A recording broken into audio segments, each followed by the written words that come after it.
All right, shalom, shalom. First and foremost, I want to give all praises, honor, glory, and fear to Yahweh, Bahashem, and Hawashai, Bahashem, Hakwadash.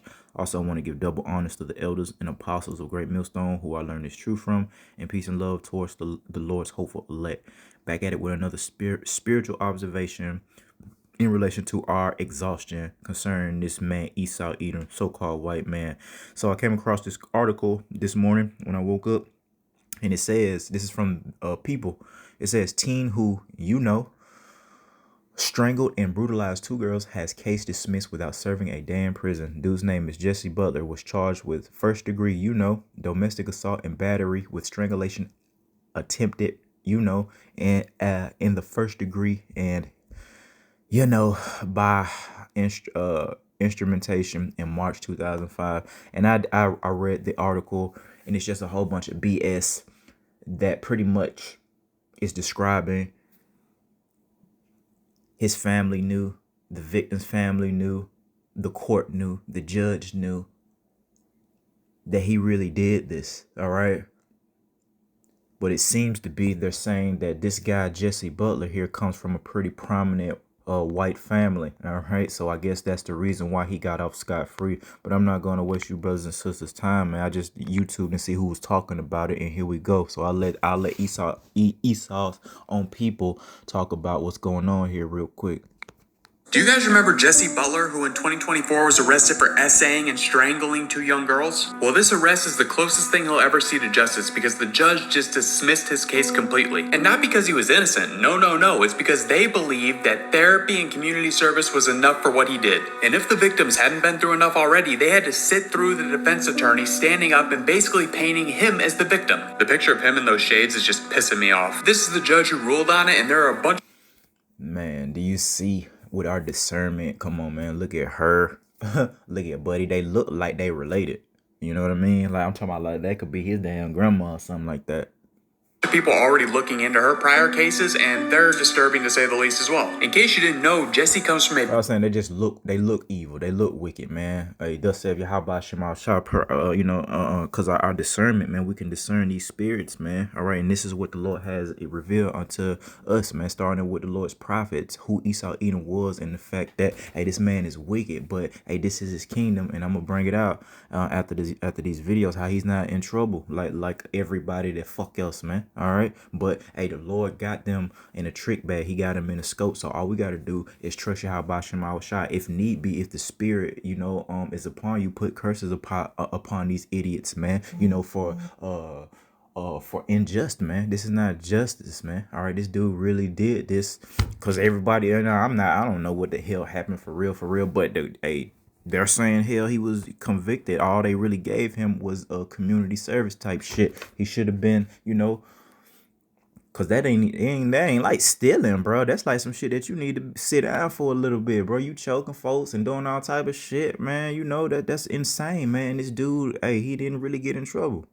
Very rich and affluent family in Oklahoma. His father, Mac Butler, was a former director of football operations at Oklahoma State University. And I have heard that his father is currently a big donor to that university, but I can't verify that. They can't try Jesse again because of the double jeopardy rule, but the prosecutor did say he was going to take it to federal court. This whole case and the result is just sickening, and I guarantee more victims are going to be so afraid to speak out and go through this entire fiasco, and he is going to feel invincible and probably do it again.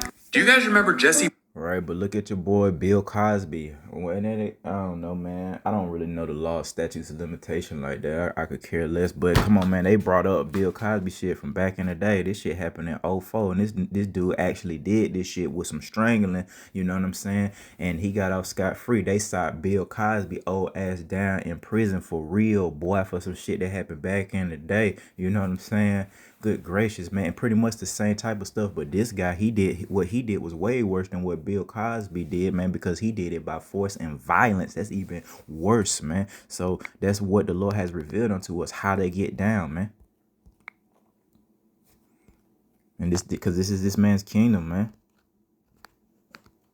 Last month, y'all I have a mind-blowing Jesse Mack Butler update. You're going to need to watch this whole thing to the end to get all of it. Today is Monday, August 3rd, and as of midnight tonight, Jesse Mack Butler is officially free from everything related to this case. His record will be wiped clean despite the horrific abuse inflicted on the girls in this case. But what happened in court today has honestly left even me stunned. During the closing argument, Jesse Butler's attorney, Derek Chance, gave a speech, closing arguments, that lasted around 10 minutes. At times, he was on the verge of tears as he was praising Jesse as such an incredible client. He talked about how much. Yeah, whatever, man. You get the point, though. There's no need to beat a dead horse here. All right, let me bring this out. Just a couple precepts straight to the point, man. Signs of the times.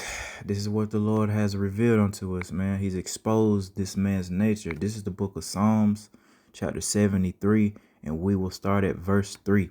For I was envious at the foolish when I saw the prosperity of the wicked, and I'm guilty of that.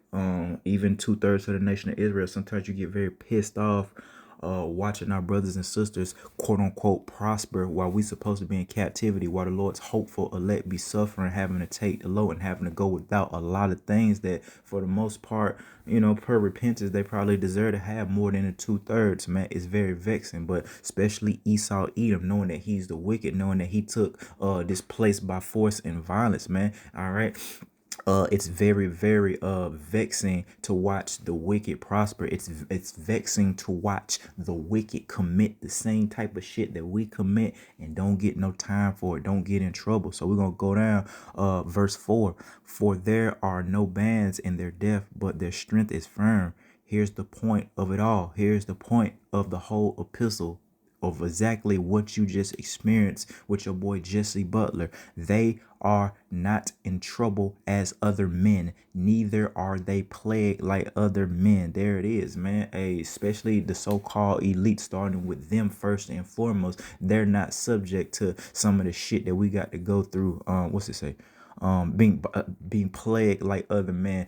If the Lord allow, they can escape any type of natural disaster that come up on the earth via hopping on a damn jet, man. So they wouldn't be plagued like other men. They could be anywhere on the earth, and again, if the Lord allow them to escape, they'll be able to hop on a jet and get the hell up out of Dodge when a tornado comes. So they're not plagued like other men when it comes to things like that. But the whole point is being in trouble when they commit these heinous acts, man. So shit, man, we just gotta put curses upon these clowns and make sure that we're doing what we're gonna do, because obviously this shit ain't right, and the Lord is going to bring that that justice on the earth, man. This is the book of 2nd Ezra, chapter 9 and verse 13, in relation to what we just read about how the wicked be prospering and what we should be concerned with.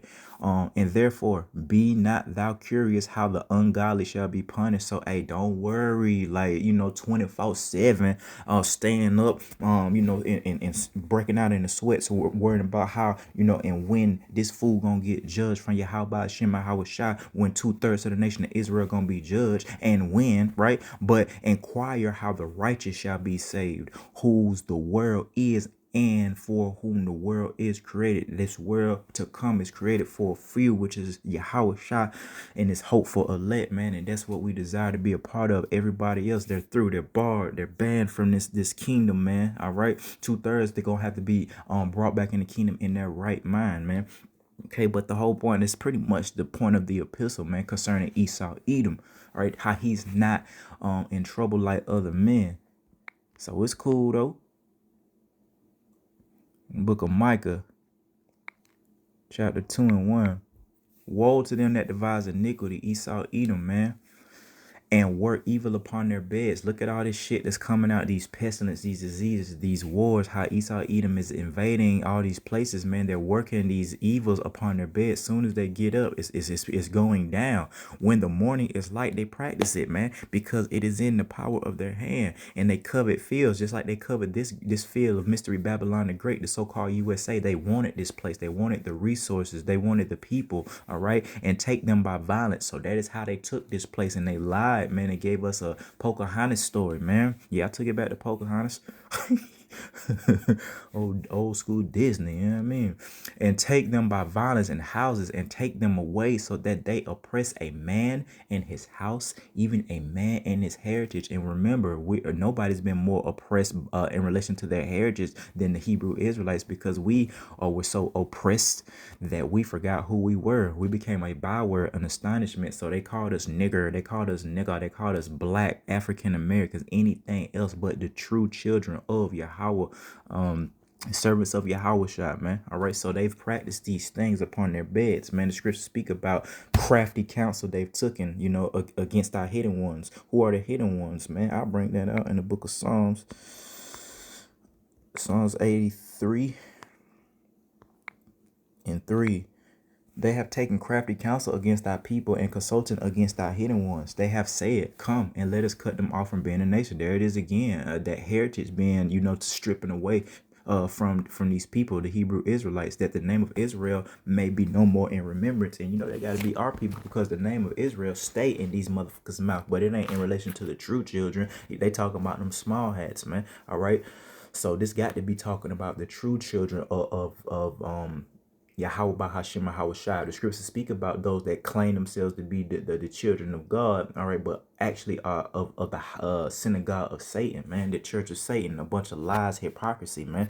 Okay, so we just got to continue to trust in Yahweh Bahashim Yahweh Shai, know that their time is coming, and remember what the Lord taught us. Hey, don't be concerned more about how they're gonna be punished, because the Lord is going to get them. He's not a man that he shall lie. He's gonna get every last one of them. Okay, we need to be worried about how we gonna be saved, what we need to be doing in order to be saved. What is it? A fearing the Lord is the beginning of wisdom. The Lord say, if you love him, feed his sheep and keep his commandments, man. If you do those things, it'll go well for you. So with that, I want to give all praises, honor, glory, and fear to Yahweh Bahashim Yahweh Shai Bahashim Rahakwadash. Double honors to the elders and apostles, and shalom.